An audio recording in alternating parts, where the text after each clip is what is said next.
So for this next module, I was really tempted to give you a project that was like glitzy and flashy and really cool.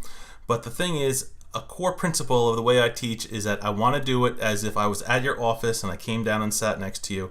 And the thing is, you know what? I wouldn't be bursting open some big project and showing you all this complicated stuff right now. We'd be doing it in a very isolated fashion. Remember, another thing I've said is I want to go over things in isolation so that there's not distractions and I know that you really get the basic stuff.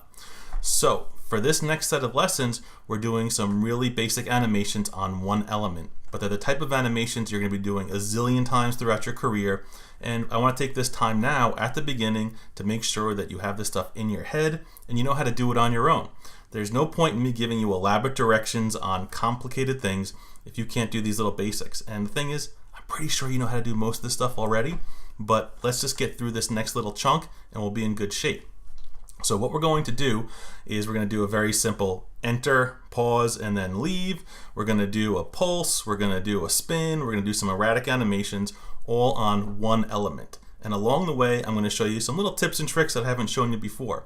So although these videos are only like 2 or 3 minutes each, I really want you to watch through them all. You're going to pick up on some additional tips along the way, and then I want you to open up the start files and do each of them, all right? For each of these seemingly basic little animations, I really want you to be like, all right, I know how to do this. I'm going to drag something onto the stage, make a few keyframes, add the tweens, move it around.